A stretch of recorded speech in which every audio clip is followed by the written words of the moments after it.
හරි. අපි මේ වීඩියෝ එක පටන් ගන්න හදන්නේ කොටස් වෙළඳපොළ ගනුදෙනු ගැන. එතකොට අපි කලින් වීඩියෝ දෙකක් කරලා තියෙනවා කොටස් හා ලාභාංශ ගැන. ඒක බලලා නැත්නම් එකක් බලන්න. ඒ කොටස් හා ලාභාංශ වල සම්පූර්ණ තීරිත් එක්කම කරලා තියෙනවා. මේ අභ්‍යාස ගණන් තුනකුත් හදලා තියෙනවා. ඒක හොඳටම පැහැදිලි කරලා තියෙනවා එතන. දැන් මේ කොටස් වෙළඳපොළ ගනුදෙනු ගැන තමයි දැන් කතා කරන්න හදන්නේ. අර කොටස් වෙළඳපොළ පාඩමේ ඉතුරු භාගය. මේකේ කතා කරන්නේ දැන් කොටස් වල මිල ගැන. ඒ කියන්නේ දැන් අපි දුව අද තියෙන මිල නෙමෙයි තව කාලෙකින් කොටසක මිල වෙන්නේ. ඒක සමාගමක. ඉතින් ඕවා ගැන තමයි කතා කරන්න හදන්නේ. ඒ කියන්නේ දැන් අපි දුව අද එක කොටසක මිල අපි දුව නිකන් මම උදාහරණ ගන්න රුපියල් 20යි 25ක් කියමුකෝ දැන්. තව ටික කාලෙක තව අවුරුද්දකින් කියලා හිතමුකෝ. අවුරුද්දකින් කොටසක මිල වෙනවා රුපියල් 50ක් විතර. දැන් ඔය වගේ කියන්නේ ඩබල් වෙලා. දැන් ඔය වගේ කොටසක මිල. දැන් සමහරවන්ට පුළුවන් මේ කොටස 25ක් වෙන කාලෙදී කොටස් ටිකක් අරගෙන කොටස 50 වෙද්දී විකුණලා දාන්න. ඒතකොට අර ලාභයක් වගේ තියෙනවනේ. ඉතින් ඔය ගැනත් කතා කරනවා මේ පාඩමේ මේ නිකන් පාර්ට් එක නිකන් පැහැදිලි කිරීමක් කරේ. ඉතින් අපි දැන් කතා කරන්න තියන්නේ මේ ඔය අඩුවෙන් අරගෙන වැඩියෙන් විකුණන ඒවා වැඩියෙන් අරන් අඩුවෙන් දෙන ඒවා ඒ වගේ ලාභ අලාභ කරගන්න වැඩ. ඉතින් අපිට ඒක කතා කරන්න තියන්නේ මේ ප්‍රාග්ධන ලාභය කියන මාතෘකාව යට. ඉතින් අපි මේ ප්‍රාග්ධන ලාභය කියන පාර්ට් එක පොඩ්ඩක් විස්තර කරගමු දැන්. හරි. දැන් මේකෙදි ප්‍රාග්ධන ලාභය. දැන් මෙතනදී අර කතා කරන්නේ දැන් ඔයා හිතන්න ඔයා කොටසක් සමාගමකින් මිලදී ගන්නවා. මිලදී ගන්න ගාන අපි කියනවා ඔයා කොටසක් මිලදී ගන්න යනවනම් අපි ගානට කියනවා කොටසක ගැනුම් මිල කියලා. ඒ කියන්නේ ඔයා කොටස ගන්න මිල. ඉතින් ගැනුම් මිල කියලා කියනවා. ඒ වගේම ඔයා කවදා හරි දවසක කොටස් විකුණනවා නම් ඒ විකුණන මිලට අපි කියනවා විකුණුම් මිල කියලා. දැන් කොටසක් රුපියල් 25කට ගන්නවා නම් ඔයා 25කට කොටසක් ගන්නවා නම් අපි කියනවා විකුණුම් මිල කියලා. එහෙනම් මේ 25 තමයි විකුණුම් මිල. ඔයා කොටස ඒ ගත්ත කොටස්ම රුපියල් 50කට විකුණනවා නම් අන්න මේ විකුණන්නේ 50කට. එහෙනම් අපි මේ රුපියල් 50කට කියනවා විකුණුම් මිල කියලා. ඉතින් ඕක තමයි අර ගැනුම් මිලයි විකුණුම් මිලයි කියන එක මුලික තේරුම. ඉතින් අපි බලමු මේ ප්‍රාග්ධන ලාභය කියන මාතෘකාවට කොහොමද වද වෙන්නේ කියලා. පළවෙනි එක තමයි ඔයාට මේ ගන්න කොටස් ලාභයක් තියාගෙන විකුණන්න පුළුවන්. ඒ කියන්නේ ප්‍රාග්ධන ලාභයක් තියාගෙන විකුණන්න පුළුවන්. නැත්නම් ඔයාට අලාභයක් වෙන විදිහට විකුණන්න පුළුවන්. අපි මුලින්ම කතා කරමු මේ ප්‍රාග්ධන ලාභයක් තියා විකුණන්නේ කොහොමද කියලා. ඔයාට තේරෙන්න ඕනේ ප්‍රාග්ධන ලාභයක් තියා විකුණන්න නම් අනිවාර්යයෙන්ම විකුණුම් මිල වැඩි වෙන්න ඕනේ ගැනුම් මිලට වඩා නේ. එහෙම වුණොත් නේ අපිට ලාභයක් තියෙන්නේ. ඉතින් මෙතනදී විකුණුම් මිල වැඩි වුණොත් ගැනුම් මිලට වඩා අනිවාර්යයෙන්ම මෙතන තියෙන්නේ මොකද්ද? ප්‍රාග්ධන ලාභයක් නේ. අපි කියන එකට ප්‍රාග්ධන ලාභයක් කියලා.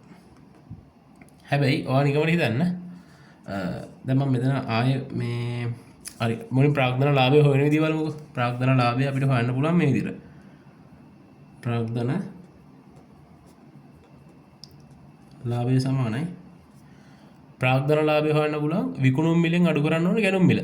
අපි දැන් විකුණන්නේ වැඩි මිලකට නිසා විකුණුම් මිල මුලට දාන්න. ඒ කියන්නේ විකුණන ගානෙන් ගත්ත ගාන අඩු කරන්න අපිට කෙලින්ම ලාභය නෙන්නේ. එහෙනම් මෙතනින් දාන්න ඕනේ විකුණුම් මිල. අඩු වෙන්න ඕනේ ගැනුම් මිල. මෙතනින් අපිට කෙලින්ම ප්‍රාග්ධන ලාභය ලබා ගන්න පුළුවන්. දැන් ඊළඟට අපි කතා කරන්න හදන්නේ ඔගේ අනිත් පැත්ත. හදිස්සි වාගේ විකුණුම් මිල අඩු වුණොත් ගැනුම් මිලට වඩා ඔයා වැඩිපුර ගානකට අරගෙන ඊට වඩා අඩු ගානකට විකුණලා. ඒ කියන්නේ උඩ පාඩුවක් නෙවෙලා තියෙන්නේ නේ. අපි මෙතන කියනවා ප්‍රාග්ධන අලාභයක් කියලා.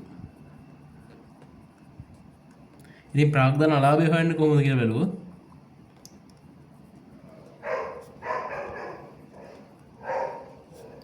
ප්‍රාග්ධන අලාභය හොයන්න පුළුවන් ගැනුම් මිල අඩු කරන්න ඕනේ විකුණුම් මිල. ගැනුම් මිලෙන් විකුණුම් මිල අඩු කරන්න ඕනේ. ගැනුම් මිලෙන් විකුණුම් මිල අඩු කරලා දැම්ම නම් හරි. ඔය විදිහට අපිට පුළුවන් ප්‍රාග්ධන අලාභය හොයාගන්න. ඉතින් එතකොට දැන් මෙතනදී වෙලා තියෙන්නේ ප්‍රාග්ධන අලාභයක් කිව්වනේ. මෙතන වෙලා තියෙන්නේ නිකන් එයා අරන් තියෙන්නේ නිකන් අපි දුමු අරන් තියෙන්නේ රුපියල් 50කට විකුණලා තියෙන්නේ රුපියල් 30කට කියලා. එතකොට එයාට මොකද වෙලා තියෙන්නේ? රුපියල් 20ක මේ තමයි යාගේ ප්‍රාග්ධන ලාභය. අපි හිතමු මෙතන විකුණුම් මිල එයා රුපියල් 50කට අරගෙන කොනගේ කොටසක් ගැන අදාන රුපියල් 50කට අරගෙන විකුණලා තියෙනවා නෑ විකුණු මිල 50යි ගැනුම් මිල අරන් තියෙන්නේ 20කට කියලා. එහෙනම් එයාට මෙතන ධන 30ක් තියෙනවා. ඒ කියන්නේ මේ තියෙන්නේ මොකද්ද එයාගේ ප්‍රාග්ධන ලාභය. මේ තියෙන ප්‍රාග්ධන අලාභය 20ක්. ඉතින් මෙතන විකුණු මිල ඉස්සරහට ගන්න බැරි මෙතන ඍණ 20ක් නෙන්නේ ඉතින්. ඍණ 20ක් කියන්නේ ඉතින් ගන්න බෑනේ මුදල් ඒකකේ ඍණ වෙන්න බෑනේ ඉතින්. ඒතකොට අලාභයකදී ගැනුම් මිලෙන් තමයි විකුණු මිල අඩු වෙන්න ඕනේ. ඉතින් ඕක තමයි ප්‍රාග්ධන ලාභය කියන එකේ තියරි පාර්ට් එක. දැන් අපිට ඊට පස්සේ මේ නිදසුන් එකක් දෙයක් තියෙනවා මේ කතා කරන්න. ඒ උදාහරණ ගණන් දෙකත් අපි කතා කරමු. අච්චුපතේ තියෙන ගණන් දෙක තමයි මම කතා කරන්නේ මෙතනදී 16 වෙනි පිටුවේ තියෙන.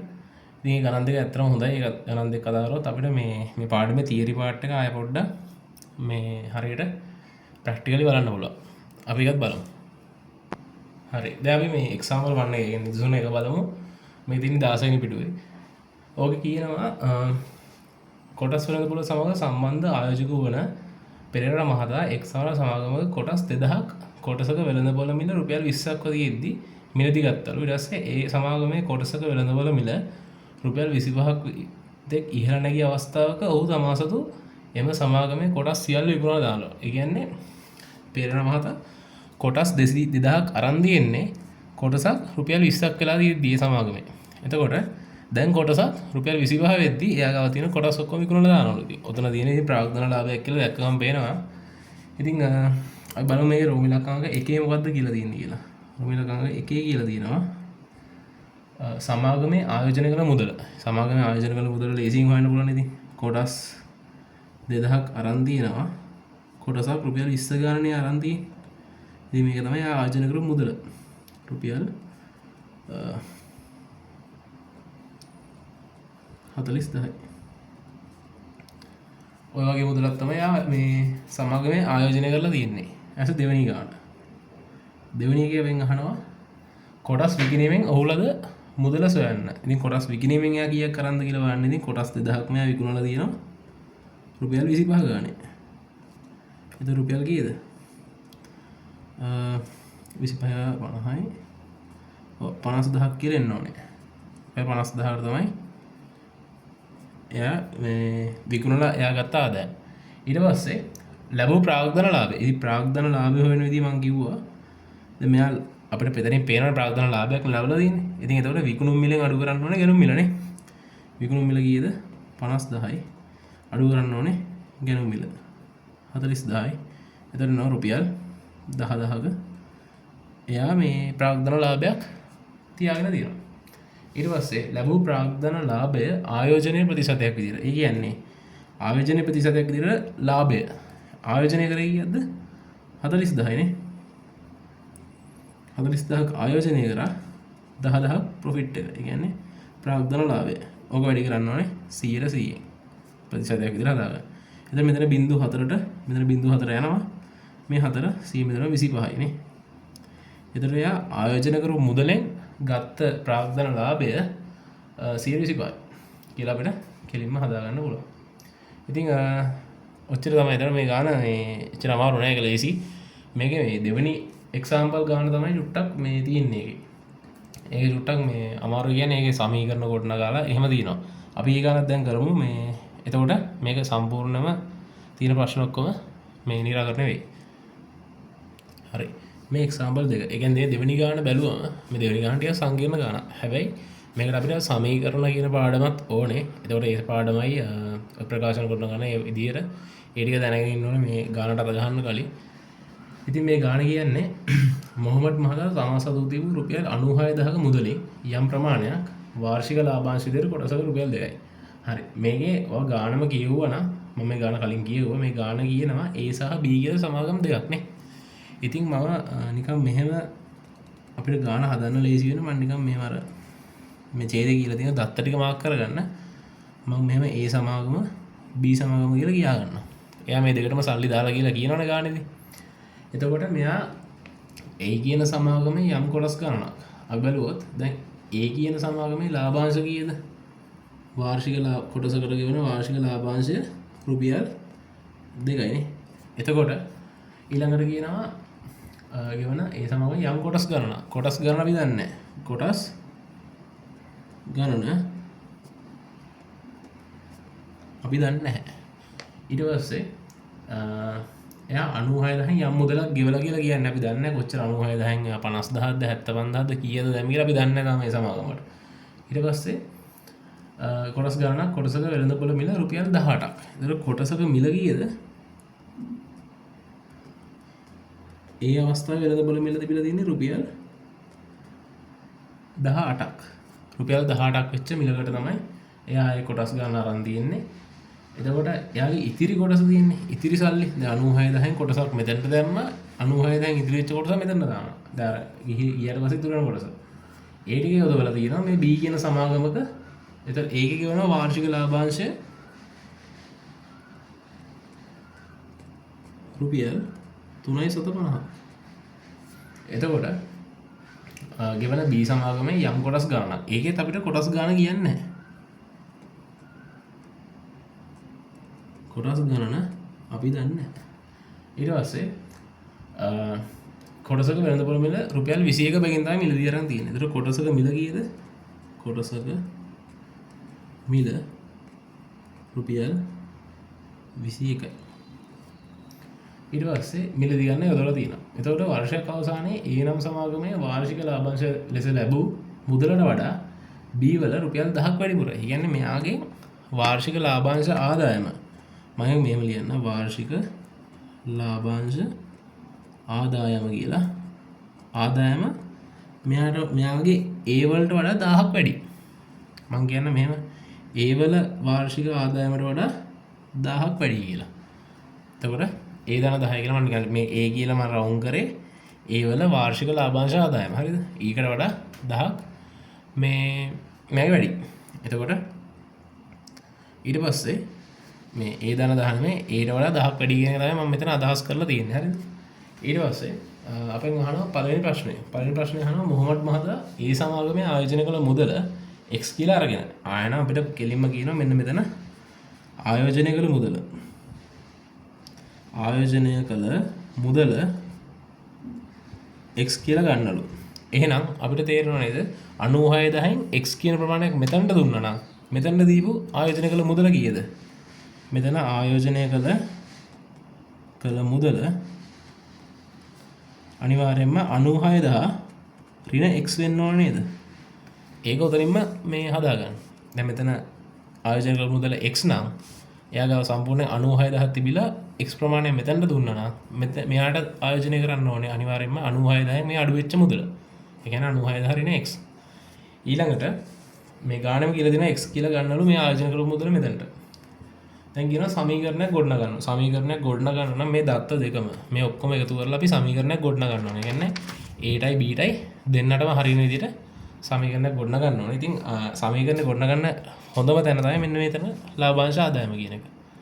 එතකොට අපි බලමු මේක කොහොමද කරන්න කියලා.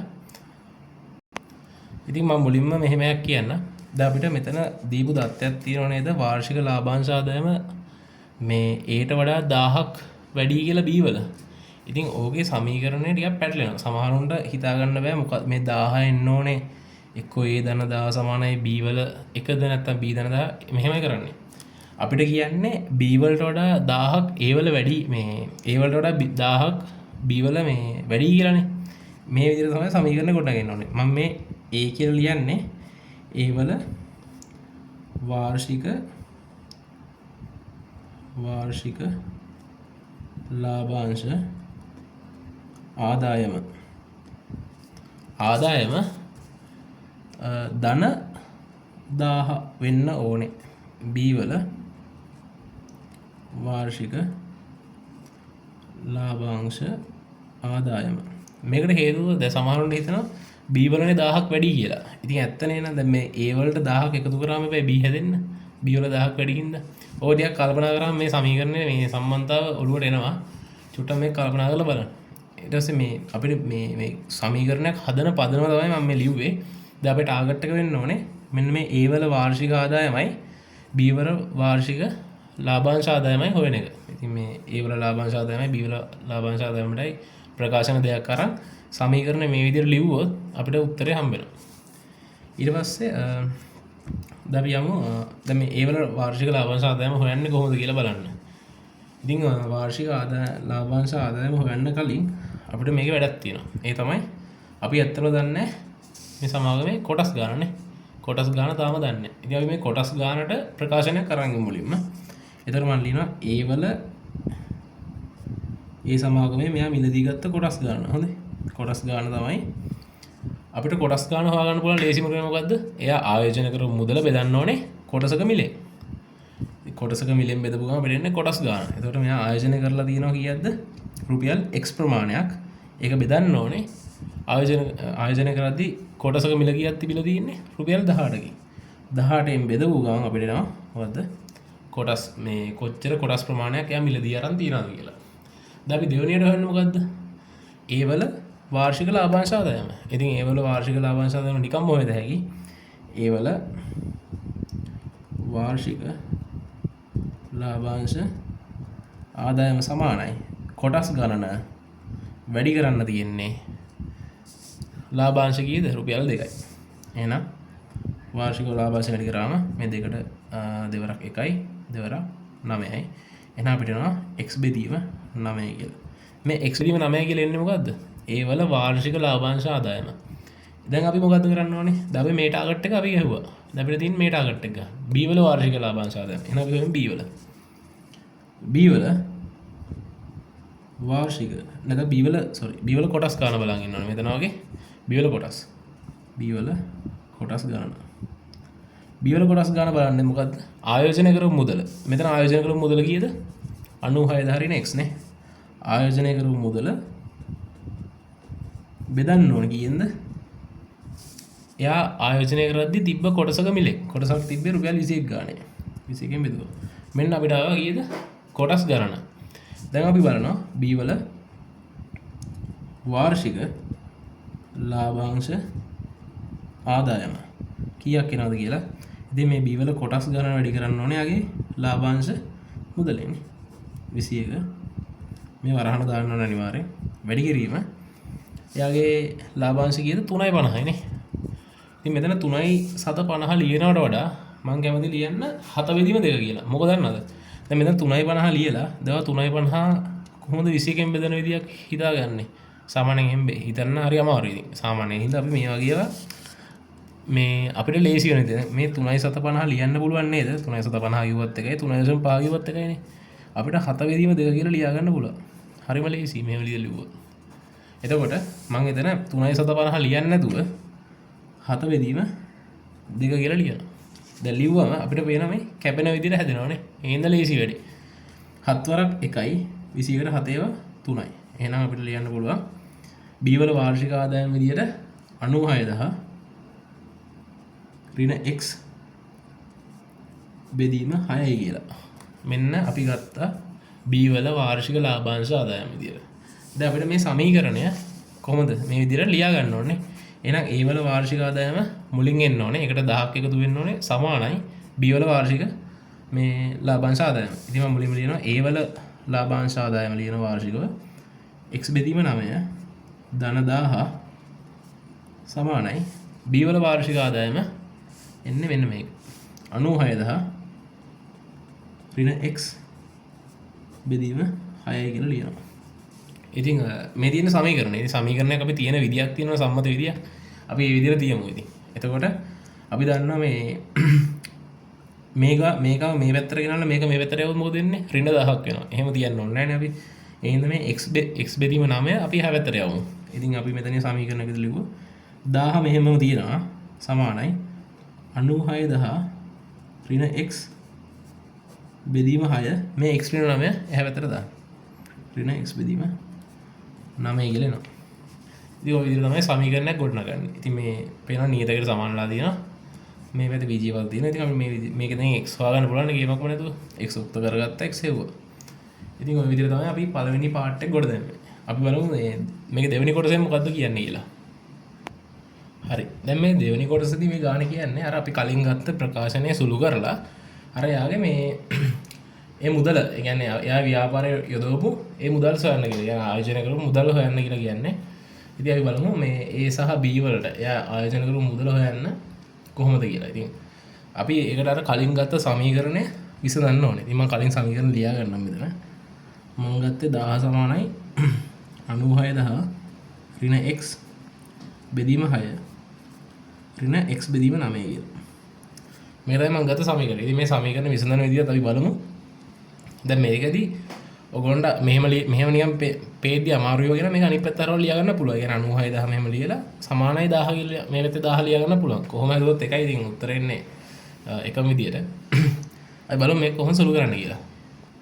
ඉතින් මේ ගානේ දැන් අපිට මේ x1 උක්ත කරගන්න ඕනේ. ඉතින් මේක අපිට උක්ත කිරීම කියලා වෙනම O level වල තියෙන පාර්ට් එකක්. ඉතින් ඒකත් ඕනේ මෙතනට. දැන් මේ maths කියන්නේ ඔක්කොම වල එකතු ගන්න ඉතින්.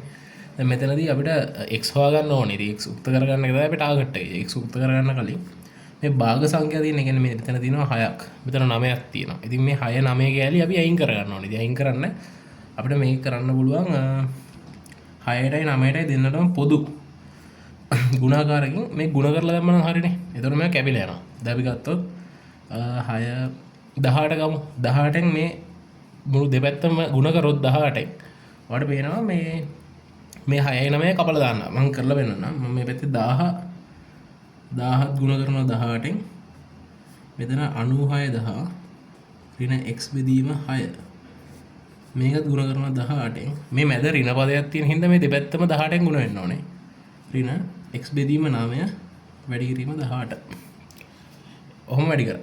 දැන් ගත්තොත් මෙතන 6ට 6 වරක් 1යි 18ට 6 වරක් 3යි 9 වරක් 9ට 1යි 18ට 2යි.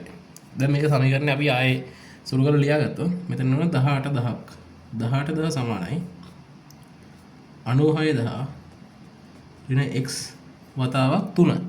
මම මේ 3 මේ ඉස්සරහින් ලියා ගන්නවා. ඒක ලේසිනේ. 3 ලියාගත්තා මේ ඉස්සරහින්. ඊට ඍණ මෙතන එනවා 2x. දැන් තියෙන්නේ අපිට මේ ඉස්සරහට සුළු කරගෙන යන්න. ඉතින් අපි දැන් මෙතන 18000 ලියා ගමු මෙහෙම. 18000යි 96000 3ෙන් ගුණ කරාම කීයද? 96000 3ෙන් ගුණ කරාම අපිට එනවා 288000ක්. ඉතින් අපි ඒක ලියා ගමු 288000යි. එතන මේ 3 මේකෙන් ගුණ වුණා. ඊට පස්සේ 3 ආයෙ ගුණ වෙන්න ඕනේ x වලින්. ඍණ 3x ඍණ 2x මේ 2x එහෙම ලිව්වා. දැන් අපිට මෙතනින් එනවා සම්පූර්ණ ඍණ 5යි x එකක් නේ. එතකොට 28000 අපි මෙහෙම කරමු. ඔව් මේක සොල්ව් කරන්නේ මුලින්ම 18000යි 28000 ඍණ 5යි x ලියාගත්තා. අර තිබ්බ එකම ඒ විදිහට ලියාගත්තා. දැන් අපිට මේ දැන් x තියෙන පද ධන කරන් ඉන්න බෑ. x උක්ත කරනවා කියන්නේ. ඉතින් මේ x උක්ත කරගන්න ඕනේ. තමයි මේ 5යි x එක සමාන කිරීමෙන් එහා පැත්තට යවනවා. එතකොට ධන 5යි x වෙනවා. මේ 18000 මේ පැත්තට ගෙනවා ඍණ 18000 කරලා. මෙහෙම 5යි x සමානයි 288000 අඩු කරන්න ඕනේ 18000ක්. එතකොට 5යි x දෙන උත්තරය 5යි x සමානයි 270000යි කියලා නෝ උත්තරය. දැන් එතකොට මෙතනින් අපිට කෙලින්ම x උක්ත කරන්න පුළුවන් දෙපැත්තම 5ෙන් බෙදුවා. දෙපැත්ත 5ෙන් බෙදුවම කීයද? x සමානයි 270000 බෙදන්න 5ෙන්. එතකොට එනවා x වලට අගයක් 270000 5ෙන් බෙදුවම කීයක් යනවද? 54000ක් එනවනේ. 54000. ඒ කියන්නේ අපිට x වලට කීයක් ආවද? x කියන්නේ 54000යි. එහෙනම් අපි කලින් අර ගාණේදී කරා මොකද්ද? එයා ඒ සමාගමට ආයෝජනය කරලා තියෙන මුදල x අගයක්. මේකට ආයෝජනය කරලා තියෙන b සමාගමට 96000 ඍණ x ප්‍රමාණය. එතකොට එහෙනම් අපි මේ බලමු ඒ සමාගමේ ආයෝජනය කරපු මුදල කෙලින්ම x නේ. ඒ නිසා අපි දාමු ඒ සමාගමේ ආයෝජනය කළ මුදල කියන්නේ කෙලින්ම රුපියල් 54000යි. එහෙනම් B සමාගමේ ආයෝජනය කරපු මුදල කීයද? B සමාගමේ ආයෝජනය කළ මුදල කියන්නේ 96000න් අඩු වෙන්න ඕනේ 54000ක්. කීයක් එනවද? 94000න් 54000ක් අඩු වුණාම වෙනවා 42000ක් එනවනේ. 42000 වෙනවා රුපියල් හරි. රුපියල් 42000. ඉතින් මේ තියෙන්නේ අපි දැන් කරේ කලින්ම සමීකරණයක් ගොඩනගාගත්තා. ඒකෙන් අපි දැන් මෙතන මේ සමීකරණ විසඳලා x හොයාගත්තා. x කියන්නේ අපි දැනගත්තා ඒ සමාගමේ ආයෝජන කරපු මුදල කියලා. ඉතින් ඒ සමාගමේ ආයෝජන කරපු මුදල මේ ගාන නම් B සමාගමේ ආයෝජන කර මුදල අපි කලින් ගත්තේ 96000 ඍණ x කියලානේ. ඉතින් x කියන්නේ 54000 ඉඳ 96000න් 54000 අඩු කරලා අපි 42000 කියන උත්තරේ ගත්තා. මේ තියෙන්නේ යා B සමාගමේ ආයෝජන කර මුදල. මේ තියෙන්නේ A සමාගමේ ආයෝජන කර මුදල. දැන් බලමු මේ තුන්වෙනි පාර්ට් එක. තුන්වෙනි ගානේ මොකද්ද කියන්නේ කියලා. තුන්වෙනි ගානේ කියන්නේ මේ සමාගම් දෙකේ ඔහුට තිබූ කොටස් ප්‍රමාණය වෙන වෙනම ලියන්න කියලා. ඉතින් අපි මේ කලිනුත් අපි ලියමු මෙහෙම. A සමාගමේ කොටස් ගණන සමානයි. දැන් අපි අර කලින් ප්‍රකාශනයක් ගත්ත නේද? A වල කොටස් මේ තියෙන්නේ A සමාගමේ ආයෝජන කරපු කොටස් x බෙදීම 18යි. එහෙනම් අපි මෙතන ලියාගමු කොටස් ගන්න x බෙදීම 18යිනේ. දැන් x කියන එක අපි හොයාගත්තානේ. x කියන්නේ කීයද? 54000. එතකොට 54000 බෙදන්න 18යි. එතකොට එනවා අපිට මෙයා A සමාගමේ කොච්චර කොටස් ප්‍රමාණයක් දැන් මේ වෙද්දි මේ කොටස් ප්‍රමාණය මෙලදී අරන් තියෙනවද කියලා. ඉතින් 54000 18න් බෙදුවා අපිට එනවා 18 3. 3ක් නේ තියෙන්නේ. එතකොට 3000 නේ. කොටස් 3000ක් එනවා. A සමාගමේ ආයෝජන කරමු කොටස් ගන්න.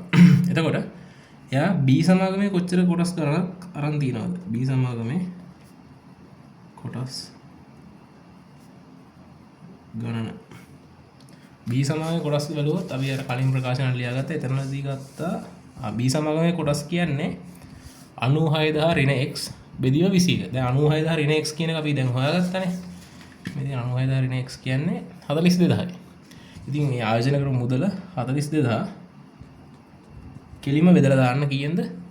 ඒකල කොටසක් දීලා දෙන්නේ 21 ගානේ. 21. එහෙනම් කොටස් වෙනවා කීයද? 2000ක් වෙනවා. ඔය විදිහට තමයි අපි තුන්වෙනි ප්‍රශ්නෙට උත්තර දුන්නේ. ඒ අහන්නේ ඉතින් A සමාගමේ කොටස් ගන්නයි B සමාගමේ කොටස් ගන්නයි. මෙතන ඉතින් x බෙදීම 18 ගන්න ඕනේ නැහැ. කෙලින්ම මේ A සමාගමේ ආයෝජන මුදලම කෙලින්ම කොටසක මිලෙන් බෙදුවා නම් කොටස් ගන්නත් වෙනවා ඉතින්. එහෙම අවුලකුත් නැහැ. එතකොට තුන්වෙනි ගානත් හරි. දැන් අපි යමු හතරවෙනි ගාන හදන්න. හතරවෙනි ගාන. දැන් හතරවෙනි ගාන කියන්නේ අපිට කියන්නේ මේ දෙකෙන්ම ලැබුණු. ඒ කියන්නේ වාර්ෂික ලාභාංශ ආදායම හොයන්න කියලා. ඒ කියන්නේ A සමාගමේනොයි B සමාගමේදී. මම ලියනවා A සමාගමේ වාර්ෂික ලාභාංශ ආදායම කීයක් එනවද? ලාභාංශ ආදායම හොයන්නේ කොහොමද? ඒ කියන්නේ අපි ලාභාංශය වැඩි කරන්න ඕනේ. දැන් ඉතින් A සමාගමේ ලාභාංශය අපි දන්න රුපියල් 2යි කියලා. ඒක වැඩි කරන්න ඕනේ කීයෙන්ද? කොටස් ගන්නනේ. එතකොට කොටස් කීයක් තියෙනවද? 3000ක් තියෙනවා A සමාගමේ. එතකොට යාට එනවා රුපියල් 6000ක මුදලක් අවුරුද්දකට. වාර්ෂික ලාභාංශ මුදල ආදායම. ඊට පස්සේ B සමාගමේ නා B සමාගමේ වාර්ෂික ලාභාංශ ආදායම කීයක් එන්න ඕනද? 3.50 නේ තිබ්බේ. අපි මේ මෙතනත් අර 3.50 නම් 7 බෙදීම 2යි කියලා අරගෙන හදන්න පුළුවන්. 7 බෙදීම 2 වැඩි කරන කොටස් කීයක් තිබ්බද? 2000යි නේ. 2000යි නේ. එතන මේක 10යි නේ. එතන රුපියල් 7000යි කියලා එනවා. ඔන්න ඔය විදිහට අපිට එනවා B සමාගමේ වාර්ෂික ලාභාංශ ආදායම. ඉතින් ඕක තමයි මේ තුන්වෙනි රෝම ඉලක්කමේ මේ හතරවෙනි රෝම ඉලක්කමේ අහලා තියෙන්නේ. දැන් බලමු පස්වෙනි රෝම ඉලක්කමේ මොකද්ද බලන්න කියලා. අහන්න කියලා. පස්වෙනි රෝම ඉලක්කම. හරි. දැන් මේ පස්වෙනි ගානේ රෝම ඉලක්කමට උඩින් තියෙන පොඩි ඡේද කැලක්. ඒක කියනවා වාර්ෂික ආදායම ලැබීමෙන් පසු මොහොමඩ් මහතා සමාගම් දෙකේම ඔහු සතු සියලු කොටස් එවකට සමාගම් දෙකේම කොටසක වෙළඳපොළ වූ රුපියල් 20 බැගින් විකුණා දෙමි. ඒ කියන්නේ මෙහෙම එකක්. දැන් A සහ B සමාගමේ ආරම්භක කොටස් මිල රුපියල් 18ක් තිබ්බා A සමාගමේ. B සමාගමේ තිබ්බේ රුපියල් 21යි.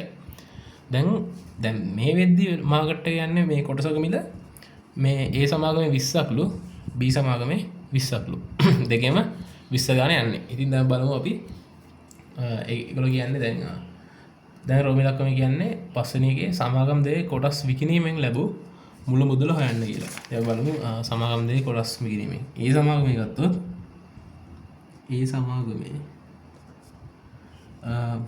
කොටස් විකිණීමෙන් ලැබූ මුදල. A සමාගමේ කොටස් තිබ්බ 3000ක් නේ. 3000ක් තිබ්බ එක කොටසක් 20 ගානේ විකුණලා තියෙන්නේ. එතකොට එයා ඒ කොටස් වලින් අරන් තියෙන රුපියල් කීයද? ධර්ණයේ 3000 වැඩි කරන්න ඕනේ 20ෙන්. එතකොට එයා අරන් තියෙනවා 60000ක් නේ. රුපියල් 60000ක මුදලක් අරගෙන තියෙනවා.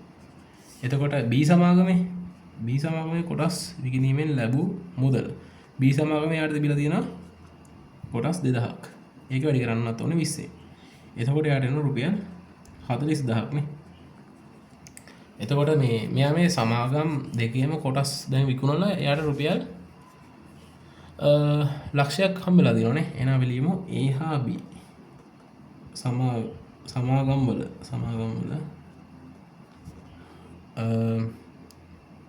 කොටස් විකුණා ලැබූ මුළු මුදල රුපියල් ලක්ෂය කියලා.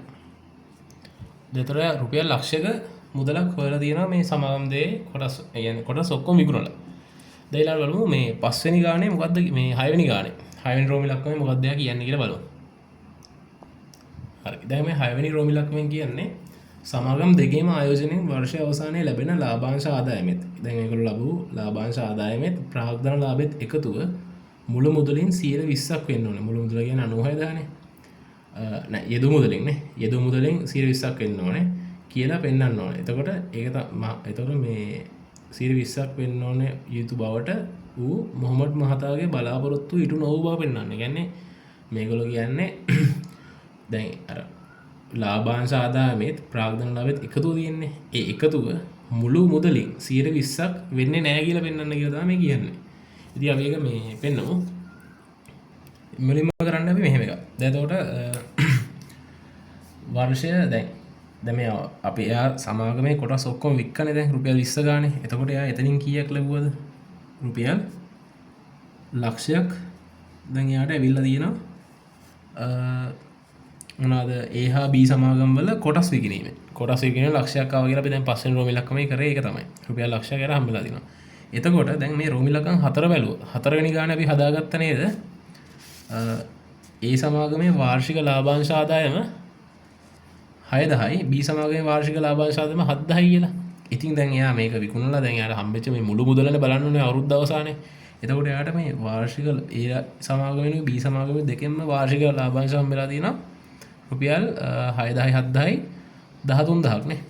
එතකොට එතන රුපියල් 13000කුත් හම්බෙනවා. මේ වගන්ති ලියලා කරන්න ඕනේ. මම මේක පැහැදිලි කරන්න කියලා දෙන්න. එයාට කොටස් විකිණීමෙන් හම්බුණා දින කොටස්. A හා B වල කොටස් විකිණීමෙන් හම්බෙච්ච මුදල. මේ තියෙන්නේ A හා B වල ලාභාංශ ආදායම. මේ කොටස් මේ ලාභාංශ ආදායම. ඉතින් ওই දෙකම එකතු වුණාම නේද එයාට හරි මුදල. ඒ කියන්නේ රුපියල් එයාගේ අතට හම්බෙච්ච දැන් මුළු මුදල 113000යි. රුපියල් 113000ක් එයාට දැන් හම්බෙලා තියෙනවා අතරනේ.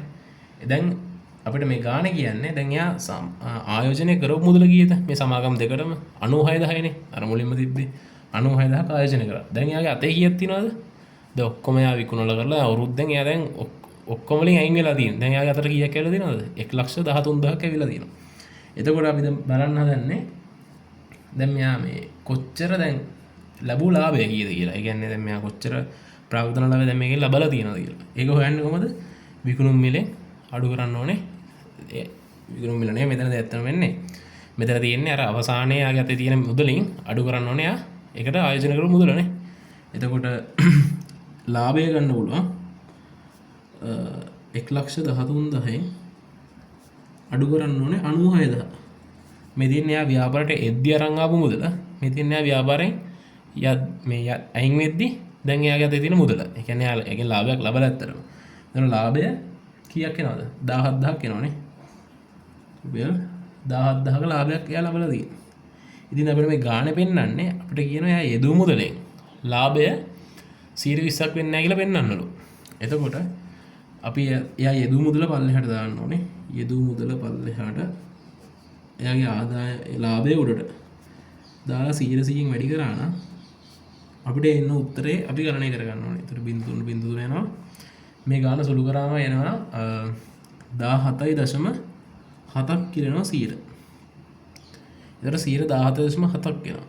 දැන් එතකොට අපිට කිව්වේ 120ක් වෙන්නේ නැහැ කියලා පෙන්නන්නනේ. හරිනේ. 120ට වඩා 17.7 අඩුයි. එම නිසා අපිට කියන්න පුළුවන් මොහොමඩ් මහතාගේ බලාපොරොත්තුව ඉටු වී නැත කියලා. ඉරිදයක් ගහලා ඉවර ගන්න පුළුවන්. ඒක තමයි ගාන. දැන් ඒකට මේ ගාන චුට්ටක් මේ ටිකක් ඇඩ්වාන්ස් ගානක්. ඒ කියන්නේ හොඳ ගානක් අත්‍තරම කිව්වොත්. ඉතින් මේ පොඩ අර වගන්ති ලියලිය කරනවා නම් මේ ගාන පැටලෙන්න තියෙන. දැන් මේකේ වුණත් වගන්ති ලියලා කරනවා නම් පැටලෙන්න තියෙන හැකියාව ගොඩක් අඩුයි. ඒ කියන්නේ පිළිවෙලට. දැන් කොටස් විකිණීමෙන් ලද මුළු මුදල මෙතන ලියුවා. ඊටසේ A හා B සමාගම් වලින් වර්ෂය අවසානයේ ලැබූ ලාභාංශ ආදායම කියලා මේක ලියුවා. ඊට පස්සේ A හා B සමාගම් වලින් ලද මුළු මුදල කියලා වර්ෂය අවසානයේ ලද මුළු මුදල කියලා මේක ලියුවා. ඊට පස්සේ ලැබූ ලාභය සමාගම් දෙකෙන් ලැබූ ලාභය කියලා 13000න් 96 අඩු කරලා මේක ගන්නවා. මේ තියන්නේ සමාගම් දෙකෙන් ලැබූ ලාභය. ඊට පස්සේ අපිට මෙතනට ලියද හැකි අර ප්‍රශ්නේ දිහා ලියන්න පුළුවන්. ඒ ප්‍රශ්නේ කියන්නේ වර්ෂ අවසානයේ ලැබෙන ලාභාංශ ආදායමේ ප්‍රාග්ධන ලාභයේ එකතුව දෙතකොට ආයෝජනය කරපු මුදලෙන් දැන් ලියදැයි ආයෝජනය කරපු මුදලෙන් ලාභයේ ප්‍රතිශතයක් විදිහට කියලා ලියන්න පුළුවන් නේ. එහෙම ලියලා මේක ලියුවා. ඊට පස්සේ අන්තිමට මෙහෙම අර 120 17.4 වඩා ලොකුයි කියලා පෙන්නලා අන්තිමට ලියන්න තියෙන්නේ මේ නිසා මොහොත් මහතාගේ බලාපොරොත්තු ඉෂ්ට වී නැත කියලා. ඒක තමයි ගාන. ඉතින් මේ වීඩියෝ එක මෙතන ඉවර වෙනවා. මේ වීඩියෝ ටිකක් දික් වුණා. අපි ඊළඟ වීඩියෝෙන් කරන්න බලාපොරොත්තු වෙන්නේ දැන් ඊළඟට තියෙනවා මේ 10.2 අභ්‍යාසකුත් තියෙනවා. තව මිශ්‍ර අභ්‍යාසකුත් තියෙනවා. ඕකෙන් මම තෝරගත්ත ගණන් ටිකක් අරන් මේ කරලා පෙන්නන්න. ඒක තමයි කරන්න තියෙන්නේ. එතකොට මේ කොටස් වෙනදවල පාඩම පාර්ට් 4කින් ඉවරයි. ඊළඟ පාර්ට් එකෙන් මේ පාඩම ඉවර කරනවා. එතකොට මේ එච්චර තමයි තියෙන්නේ. මේ වීඩියෝ ඉවරයි.